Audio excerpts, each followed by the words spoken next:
March 1st, 1980. New York shakes when Wilhelmina Cooper, model turned agency mogul, dies at age 40. But the Ice Queen was never just a face. From Dutch wartime seamstress Gertrude Behmenburg had transformed into Wilhelmina, conquering Penn and Avedon, then building Wilhelmina Models, the machine that would train the supermodels of the 80s and 90s. With her manifesto, "Beauty fades, power endures," she proved that death cannot defeat legacy. Faces fade, but the power she created remains immortal. How does a Dutch immigrant girl transform coldness into a weapon, turn runways into launching pads, and convert a fleeting magazine face into an empire that survives her death? How does someone prove that in an industry built on temporary beauty, only permanent power truly matters? To understand Wilhelmina Cooper's metamorphosis from war survivor to fashion empress, we must begin with a girl named Gertrude, who learned that survival sometimes requires becoming harder than the world trying to break you. Oldenzaal, Netherlands, 1939. Gertrude Behmenburg is born into a world about to be consumed by war, where survival will trump beauty, where practicality will matter more than dreams. The Nazi occupation of Holland turns her childhood into a series of rationed meals, hidden conversations, and whispered fears about relatives who vanished. Her family, working-class, practical Protestant, focuses on enduring each day rather than planning futures that might never come. Gertrude grows up learning the most crucial lesson of her life. Survival requires silence, observation, and emotional detachment. Being noticed in wartime Holland can be fatal. She develops skills that seem like childhood survival tactics but are actually training for future empire building. The ability to read people's intentions, to mask her own thoughts, to remain cool under pressure while others panic. The war teaches her that weakness invites attack, that vulnerability is luxury she can't afford. She watches her mother manage the household with Germanic precision despite impossible shortages. She learns to sew before she can read properly, understanding that construction, whether of clothes or character, requires methodical planning and flawless execution. Most importantly, she learns that showing fear or need makes you a target.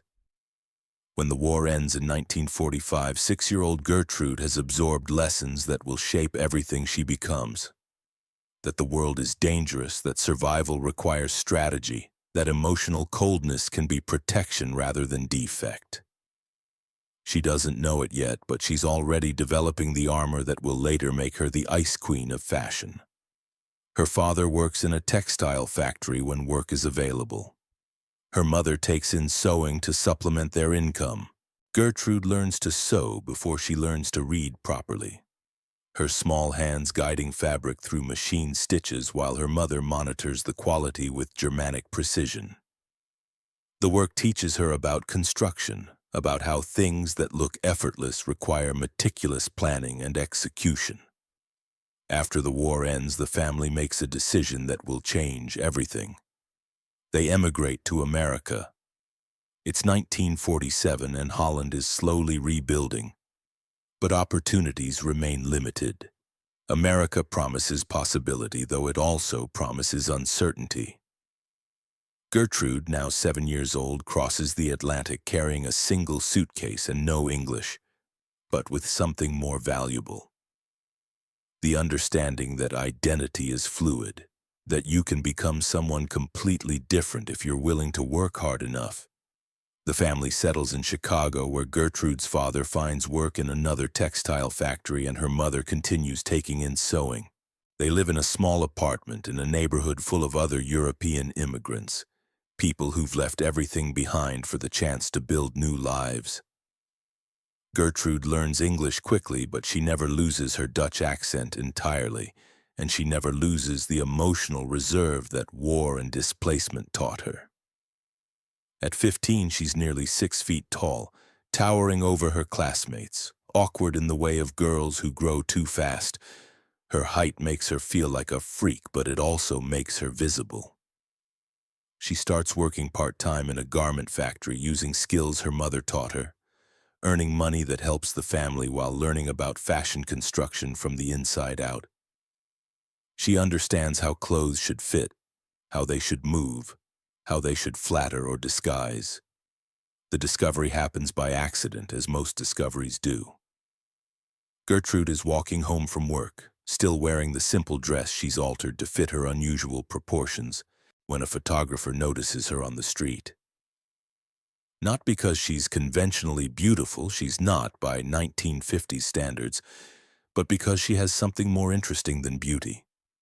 Presence, structure, the kind of dramatic bone structure that cameras love even when human eyes aren't sure how to process it. "Have you ever considered modeling?" he asks, and Gertrude looks behind her, certain he must be talking to someone else. But he's not. He's talking to her. To Gertrude Behmenburg, the too tall Dutch immigrant with the serious expression and the careful way of moving. He sees something she's never seen in herself. The possibility of transformation not just from immigrant to American, but from ordinary to extraordinary. The transition from Gertrude to Wilhelmina happens gradually, then suddenly. She chooses the name herself, Wilhelmina, after the Dutch queen, a name that sounds both regal and foreign, elegant and slightly intimidating. It's not just a professional name, it's a completely different identity, a character she can inhabit when the work requires it. Her first modeling jobs are small, local, department store catalogs, newspaper advertisements for modest clothing retailers. But photographers notice something unusual about her approach. Where other models smile and charm, Wilhelmina observes and calculates. She studies the camera like it's an opponent to be defeated rather than a tool to seduce. Her expressions are controlled, intelligent, slightly intimidating. She doesn't flirt with the lens, she challenges it. "I wasn't the prettiest," she'll later say. "I was the one who refused to quit." By the late 1950s, Wilhelmina has moved to New York and begun working with the city's top photographers. Irving Penn, in particular, becomes fascinated by her ability to embody sophisticated coldness, to make detachment look like the height of elegance. In his famous portraits of her, Wilhelmina appears almost sculptural. Perfectly constructed, emotionally impenetrable, beautiful in a way that feels more architectural than human. Richard Avedon captures a different aspect of her persona. The intelligence behind the ice, the calculation behind the composure. In his photographs, Wilhelmina looks like she's solving problems rather than posing like she's 3 steps ahead of everyone else in the room. She becomes known for her ability to understand what each photographer needs and deliver it with surgical precision. The fashion world christens her the Ice Queen, and instead of resenting the title, Wilhelmina embraces it. She understands that in an industry built on fantasy, being memorable matters more than being likable. Coldness becomes her trademark, her competitive advantage, her way of standing out in a field crowded with warm, accessible beauties. But there's strategy behind the ice. Wilhelmina has studied the modeling industry with the same methodical attention she once brought to sewing. She sees how models are treated, as disposable decorations, as interchangeable props, as objects to be used until they're no longer useful. And she decides she won't accept that treatment, not for herself and not for others. She starts demanding higher fees, better working conditions, creative input on shoots. When photographers complain that she's difficult, she responds that excellence is always difficult. When agencies suggest she should be more agreeable, she points to her booking schedule, which speaks for itself. The Ice Queen strategy works because it forces everyone to take her seriously, to treat her as a professional rather than just a pretty face. "Models should own the world, not just the clothes," she tells a journalist in 1965, and the quote reverberates through the industry like a declaration of war. Could anyone have predicted what would happen next? Could anyone have known that this Dutch immigrant who learned to survive through emotional detachment would use those same survival skills to build an empire? Or that her refusal to be just a model would transform an entire industry? 1967. Wilhelmina makes the decision that will define her legacy and transform an entire industry. She starts her own modeling agency. Not just any agency, but one designed to challenge the existing power structure, to treat models as valuable assets rather than expendable commodities. The announcement sends shockwaves through fashion's establishment. Wilhelmina Models opens its doors in direct competition with Ford Models, the industry giant that has dominated fashion for over 2 decades and considers itself untouchable. The move is audacious beyond measure. Eileen Ford, the formidable founder of Ford Models, has built her agency into an empire through a combination of maternal protectiveness toward her girls and ruthless business acumen. She's not just Wilhelmina's competitor. She's the woman who discovered her, who guided her early career, who taught her many of the lessons she's now using to compete. The betrayal cuts deep on both sides, transforming mentor and protégé into generals in a war that will reshape the modeling industry. But Wilhelmina has advantages her former boss doesn't fully appreciate. She understands the business from the model's perspective, knows intimately how it feels to stand for hours under hot lights while photographers and editors discuss you as if you're not present. She's experienced the particular humiliation of being treated as beautiful furniture, valuable only for your ability to make clothes look appealing. Most importantly, she's learned that success in modeling requires more than just genetic good fortune. It requires intelligence, strategy, the ability to transform yourself from person into product without losing your essential humanity. Her approach to running an agency reflects everything she's learned about power dynamics in fashion. She recruits models who combine beauty with intelligence, women who understand that their careers require business acumen as much as photogenic faces. Where Ford treats her models like beloved but helpless children, Wilhelmina treats hers like young professionals capable of making strategic decisions about their own careers. The Wilhelmina method becomes legendary for its combination of protective mentorship and military-style discipline. She teaches her models to negotiate better contracts, to demand respect from photographers and editors, to understand that their value isn't just aesthetic but economic. But she also demands excellence, professionalism, the kind of total commitment that separates careers from hobbies. "I won't baby you, she tells new recruits during their initial meetings, because the industry won't baby you. But I will fight for you like a mother defending her children if you prove you're worth fighting for." It's a philosophy that attracts a particular type of model: ambitious, intelligent, willing to work for respect rather than settling for admiration. The agency's early roster reads like a prophecy of fashion's future.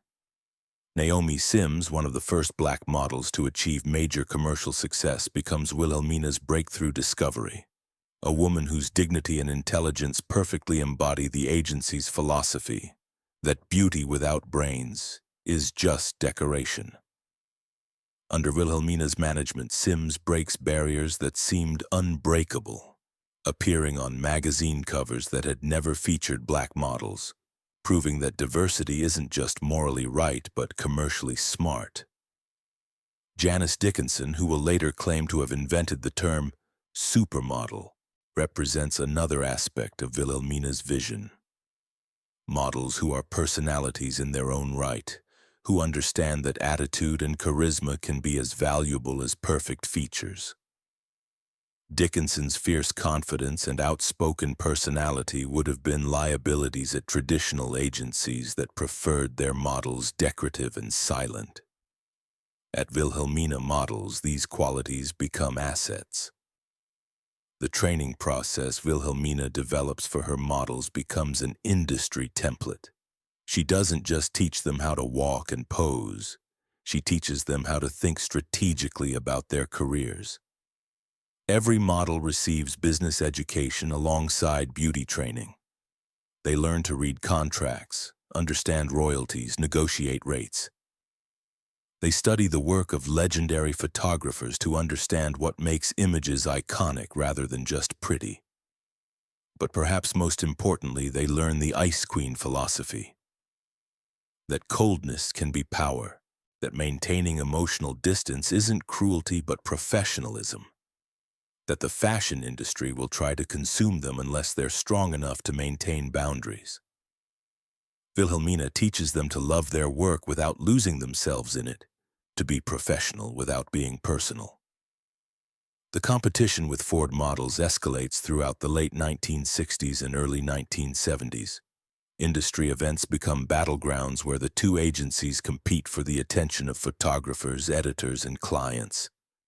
Wilhelmina's models develop a reputation for being more sophisticated, more business savvy, more demanding, qualities that some clients find intimidating, but others find irresistible. The rivalry reaches its peak when several high-profile models defect from Ford to Wilhelmina, drawn by promises of better treatment and more control over their careers. Each defection is treated by the fashion press like a diplomatic incident, with both agencies issuing carefully worded statements that barely conceal their mutual animosity. The personal cost of the competition weighs heavily on Wilhelmina, who genuinely respected Eileen Ford even as she challenged her dominance. "I didn't want to destroy her," Wilhelmina tells a journalist in 1974. "I wanted to prove that there was room for a different approach, that models deserved better than what they'd been accepting. Competition makes everyone stronger, her agency and mine." Throughout this period of intense business growth, Wilhelmina maintains her own modeling career with characteristic precision. Her collaboration with Irving Penn deepens into something approaching artistic partnership. Penn, fascinated by her ability to embody architectural elegance, creates some of his most iconic images using Wilhelmina as his subject. Their working relationship is built on mutual respect and shared perfectionism. Penn's demand for technical excellence matching Wilhelmina's commitment to emotional control. In Penn's studio, Wilhelmina becomes something beyond a model. She becomes a co-creator, contributing ideas about lighting, composition, and mood that enhance Penn's vision while expressing her own aesthetic sensibilities. "She doesn't just wear the clothes," Penn observes. "She inhabits them, makes them part of a larger artistic statement about elegance and power." Richard Avedon presents a different challenge and opportunity. Where Penn seeks architectural perfection, Avedon wants emotional truth. Even when that truth is performed rather than felt, he pushes Wilhelmina to explore different aspects of her persona, to find warmth within coldness, vulnerability within strength. Their sessions become psychological excavations, with Avedon using his camera to reveal layers of Wilhelmina's character that she normally keeps hidden. "She's more complex than people realize," Avedon explains to Harper's Bazaar in 1971. "The Ice Queen thing is real, but it's also strategic. Underneath, there's this incredibly warm, intelligent woman who's learned to use coldness as a tool. That's what makes her photographs so compelling. You can see both the armor and the person wearing it." These collaborations with Penn and Avedon create some of the most iconic fashion images of the late 1960s and early 1970s, but they also serve another purpose. They establish Wilhelmina as more than just a successful model or savvy businesswoman. They position her as an artist in her own right, someone whose aesthetic vision influences the broader culture of fashion photography. The fashion establishment initially dismisses Wilhelmina models as vanity project, a former model who doesn't understand the business side of fashion. They're wrong, catastrophically wrong. Within 5 years, the agency is representing some of the industry's most successful models. Within 10 years, it's a major player challenging Ford's dominance. Wilhelmina has proven that ice queens make excellent executives, that emotional detachment can be a business strategy, that refusing to quit is sometimes more valuable than natural talent. But success brings new challenges, new pressures, new conflicts between the person she is and the empire she's building. Wilhelmina the model could focus entirely on herself, on her own career, on her own image. Wilhelmina the agency owner has to balance dozens of careers, hundreds of personalities, millions of dollars in contracts and negotiations. The skills that made her successful as a model, strategic thinking, emotional control, calculated coldness, become essential survival tools in the more complex game of running a business. Her marriage to television producer Barry Cooper in 1965 reveals the complexity that always existed beneath the icy professional exterior. With Barry and their 2 children, Melissa and Jason, Wilhelmina allows herself to show the warmth she learned to hide during wartime, the tenderness that the Ice Queen persona never permits. At home, her Dutch accent becomes more pronounced when she's relaxed, when she's not performing the role of fashion mogul. She reads bedtime stories, helps with homework, displays the maternal softness that would shock industry colleagues who only know her frozen professional face. But balancing these 2 identities, the nurturing mother and the calculating executive, proves more exhausting than any modeling assignment. The children need consistency, presence, emotional availability. The agency demands constant vigilance, strategic thinking, the ability to remain cold when warmth would be weakness. Wilhelmina finds herself code-switching between personas, melting completely for her family, then freezing again the moment she walks into the office. The internal tension manifests in ways that reveal her essential humanity beneath the armor. At business dinners, she's the ice queen who never smiles without calculation. At school plays, she's the mother who tears up watching her children perform. She's learned to compartmentalize so completely that she can be 2 different people in the same day, sometimes in the same hour. This dual existence becomes both her greatest strength and her most vulnerable point. The warmth she shows her family proves that the coldness isn't pathological. It's strategic, professional, a tool rather than a defect. But maintaining such strict separation requires enormous energy, constant vigilance about which version of herself the moment requires. The modeling industry in the 1970s undergoes seismic changes that Wilhelmina both anticipates and helps accelerate. The era of the supermodel is beginning, though it won't be fully realized until after her death. She can see it coming. The elevation of models from anonymous clothes hangers to celebrity personalities, the increase in fees and cultural influence, the transformation of modeling from temporary job to permanent career. Her agency positions itself at the forefront of these changes, but capitalizing on them requires more energy and strategic thinking than the industry has ever demanded.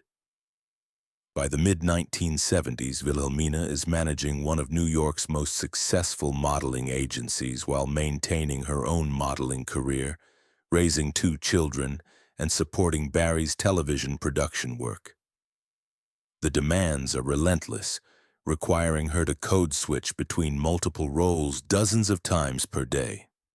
At 7 a.m., she's the mother making breakfast and checking homework. By 9 a.m., she's the ice queen negotiating contracts with photographers who still see models as decorative objects. At lunch, she's the mentor counseling young models about career decisions. By evening, she's the wife supporting her husband's ambitions while planning the next day's agency operations. The health problems begin slowly, almost imperceptibly. Fatigue that she initially attributes to overwork. Weight loss that seems like a byproduct of stress and constant travel. A persistent cough that she dismisses as a minor irritation. The fashion industry runs on adrenaline and perfectionism, on people who push their bodies past reasonable limits in service of impossible standards. Wilhelmina assumes she's simply paying the price that successful people pay. That feeling exhausted is the cost of building empires. But as 1978 progresses into 1979, the symptoms become impossible to ignore. The fatigue deepens into exhaustion that sleep can't cure. The cough persists despite treatment. Her doctors, initially as dismissive as she is, finally order comprehensive tests that reveal the devastating truth. Lung cancer, advanced and aggressive. The diagnosis forces Wilhelmina to confront the ultimate limitation, the one challenge that can't be overcome through strategic thinking or emotional detachment or sheer force of will. For someone whose entire adult life has been built on control of her image, her career, her agency, her family, cancer represents the final enemy. Uncontrollable, unpredictable, ultimately undefeatable. Her response reveals everything about who she really is beneath the carefully constructed Ice Queen exterior. She doesn't rage against the unfairness or demand to know why this is happening to someone who's worked so hard, sacrificed so much. Instead, she approaches cancer the way she's approached every other challenge, by understanding it, developing a strategy to manage it, and ensuring that her death won't destroy what she's built. Throughout 1979 and early 1980, as she undergoes treatment that offers hope but no guarantees, Wilhelmina continues running the agency with the same precision that defined her modeling career. She delegates more responsibility to trusted associates, particularly Bruce Cooper, Barry's brother, who proves instrumental in maintaining agency operations, but maintains final approval on all major decisions. Her models' careers must continue without interruption. Contracts must be honored. The business she's built cannot suffer because of her personal crisis. The final irony of her story is both beautiful and heartbreaking. The Ice Queen's greatest fear isn't dying, but being forgotten.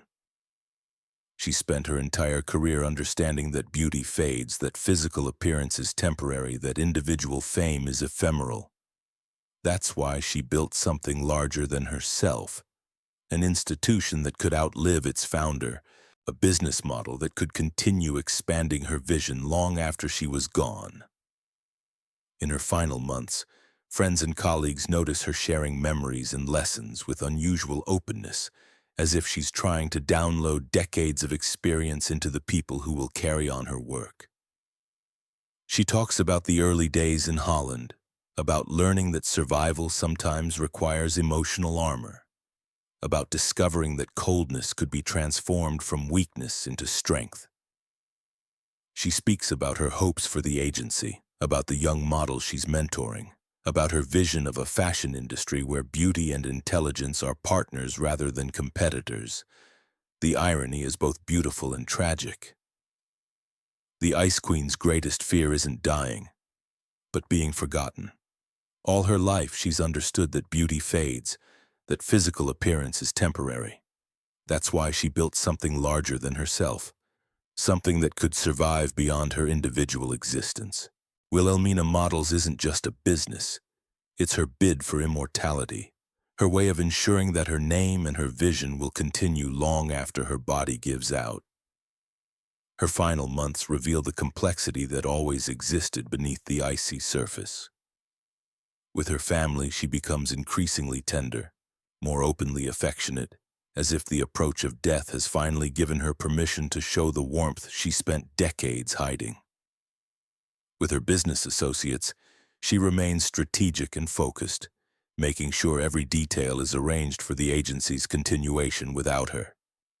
"I burn bright, but flames never last," she tells a journalist in what will be her final interview. The statement is both acceptance and defiance, acknowledgement that her time is limited, but assertion that the intensity of her flame made the brevity worthwhile. On March 1, 1980, Wilhelmina Cooper dies at Greenwich Hospital, surrounded by Barry and her children. She's 40 years old, the same age as so many other fashion legends who burned bright and burned out. But unlike those who left behind only memories and photographs, Wilhelmina leaves behind something concrete, an empire that will continue expanding, a business that will shape the industry for decades to come. Her funeral draws hundreds of fashion industry luminaries, models and photographers and editors and executives, all paying respect to the woman who changed how they understood their business. But the real tribute isn't the ceremony. It's what happens next. Wilhelmina Models doesn't close or falter or fade away. Instead, it continues growing, continues discovering and developing the kind of models who will define the supermodel era of the 1980s and 1990s. Barry Cooper takes over the agency's operations, working with the team Wilhelmina assembled to maintain the standards and vision she established. The models she discovered and developed, women like Naomi Sims, who became one of the first successful black supermodels, and Janice Dickinson, who would later claim to have invented the term supermodel, go on to achieve the kind of fame and success that Wilhelmina predicted but never lived to see. The agency becomes her monument, more permanent than any photograph, more lasting than any magazine cover. Every model who signs with Wilhelmina Models inherits something of her legacy. Her understanding that beauty without power is just decoration. That success requires more than just a photogenic face, that the industry will try to use you up unless you're smart enough and strong enough to use it first. In the decades following her death, the fashion industry transforms in exactly the ways Wilhelmina anticipated. Models become celebrities, celebrities become brands, brands become empires. The supermodel era that defines the 1980s and 1990s, with figures like Cindy Crawford, Naomi Campbell, Linda Evangelista becoming household names, represents the fulfillment of Wilhelmina's vision. These women combine beauty with business acumen, presence with intelligence, exactly the formula Wilhelmina pioneered. Modern observers sometimes fail to understand what made Wilhelmina Cooper revolutionary. They see the photographs, the ice-cold stares, the perfect bone structure, the architectural elegance, and think she was just another pretty face from fashion's past. They miss the deeper transformation she represented, the evolution of modeling from passive decoration to active participation, from temporary gig to permanent career, from individual beauty to collective power. The Ice Queen nickname, which could have been an insult, became her greatest branding achievement. In an industry that rewards warmth and accessibility, she proved that coldness could be equally valuable, that being intimidating was sometimes more useful than being likable. She showed an entire generation of models that they didn't have to be sweet to be successful, didn't have to be agreeable to be valuable. Her legacy lives on not just in the agency that bears her name, but in the fundamental shift she created in how the fashion industry operates. Before Wilhelmina, models were expected to be grateful for whatever opportunities came their way, to accept whatever treatment they received, to understand that their value was entirely dependent on their appearance and the whims of those who controlled their careers. After Wilhelmina, models began to understand themselves as professionals with rights, as artists with creative input, as business people with negotiating power. The agency model she pioneered, treating models as valuable assets rather than disposable commodities, became the industry standard. The idea that beauty could be leveraged into power, that appearance could be transformed into empire, became accepted wisdom. But perhaps her most important legacy is more subtle. The understanding that you don't have to be warm to be worthy, that coldness can be a choice rather than a flaw, that sometimes the most revolutionary thing you can do is refuse to smile when the world expects you to be charming. Wilhelmina Cooper died at 40, but she achieved more in those 4 decades than most people achieve in twice the time. She transformed herself from Gertrude Behmenburg, the immigrant seamstress, into Wilhelmina Cooper, the ice queen who built an empire. She proved that beauty fades but power endures, that refusing to quit is sometimes more valuable than natural talent, that the right kind of coldness can burn brighter than any warmth. The Dutch girl who learned to survive through emotional detachment became the American woman who taught an entire industry that survival requires more than just beauty. It requires intelligence, strategy, the understanding that success is something you build, rather than something that happens to you. Today, when models negotiate million-dollar contracts, when they launch their own businesses, when they refuse to accept treatment that previous generations would have considered inevitable, they're walking paths that Wilhelmina cleared. When agencies treat their talent as partners rather than products, when models are credited with creative contributions to the images they help create, when the fashion industry acknowledges that beauty and brains aren't mutually exclusive, they're operating according to principles that Wilhelmina established. She wanted to be remembered as a builder, not just a model. Mission accomplished. Wilhelmina Cooper died at 40, but the empire she built proves her fundamental truth. Beauty fades, power endures. The Dutch girl who learned to survive through emotional detachment became the American woman who taught an entire industry that survival requires more than appearance. It requires intelligence, strategy, the understanding that success is something you construct rather than something that happens to you. Today, when models negotiate million-dollar contracts, when they launch their own businesses, when they refuse to accept treatment that previous generations considered inevitable, they're walking paths that Wilhelmina cleared. When agencies treat their talent as partners rather than products, when models are credited with creative contributions, when the fashion industry acknowledges that beauty and brains aren't mutually exclusive, they're operating according to principles that Wilhelmina established. The Ice Queen is dead, but her empire lives on. Every supermodel who followed, from the Naomis and Cindys of the 90s to today's Instagram influencers who monetize their own images, inherited something from Wilhelmina's understanding that beauty is just raw material, that real power comes from what you build with that beauty, that refusing to accept limitations is sometimes more valuable than accepting compliments. Her legacy isn't frozen in photographs or magazine covers. It's alive in every model who understands that coldness can be strategy, that business acumen is beautiful, that the most revolutionary thing you can do in an industry built on pleasing others is to refuse to be anything less than what you're worth. Wilhelmina Cooper, the immigrant who became an empress, the seamstress who became a mogul, the ice queen who proved that the right kind of coldness can create empires that outlast any individual beauty, any single career, any mortal life.